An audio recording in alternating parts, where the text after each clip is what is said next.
ராஜராஜ சோழனின் அருமை மைந்தன், ராஜேந்திர சோழனின் பெருமை மைந்தன். தந்தைக்கு பிறகு ஏற்றான் பட்டத்தை, தனக்கென்று வகுத்தான் தனித்திட்டத்தை. நித்தம் நித்தம் யுத்தம், சித்தம் மொத்தமும் யுத்தம். ராஜேந்திரன் ஆட்சி காலத்தில் சோழ பேரரசு நன்கு விரிந்தது. ராஜேந்திர சோழனால் உலகெங்கும் சோழ பேரரசு நன்கு தெரிந்தது. மரணத்தை வென்று நிற்கும் அது சோழர் வம்சம், மனதில் என்றுமே நிற்கும் அதுவே சோழர் வம்சம். இந்த மாதிரி அழகான வசனங்கள், நிறைய கதைகள் இதெல்லாம் இந்த புத்தகத்தில் இடம்பெற்றிருக்கு. இந்த புத்தகத்தை அருமையாக எழுதியவர் நண்பர், உங்க பேர் என்ன? சர்தார்ஜி. நீங்க சிவாஜி பார்த்துருப்பீங்க, எம்ஜிஆர் பார்த்துருப்பீங்க, அந்த வரிசையில் சர்தார்ஜி.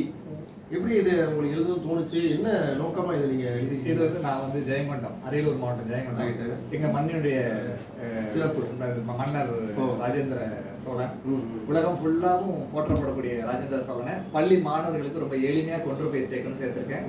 ஒரு 2 மாதங்கள்ல 20,000 பிரதிகள் பள்ளி மாணவர்கிட்ட குறிப்பா சேர்த்து, குறிப்பா அரசு பள்ளி மாணவர்கிட்ட கொண்டு போய் சேர்த்திருக்கேன். இன்னும் நிறைய இலக்கண 1,00,000 பிரதிகள்ல மாணவர்கிட்ட கொண்டு போய் விரைவில் சேர்த்துருவேன்.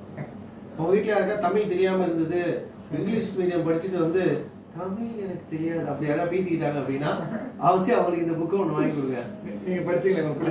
நல்லா பிடிச்சிருக்கு. ரொம்ப இம்ப்ரெசிவான தமிழ் வசனங்கள்லாம் இருக்கு, நல்லா இருக்கு. All the best. ஓகே, நீங்களும் வாங்கி பயனடைங்க. தேங்க்யூ.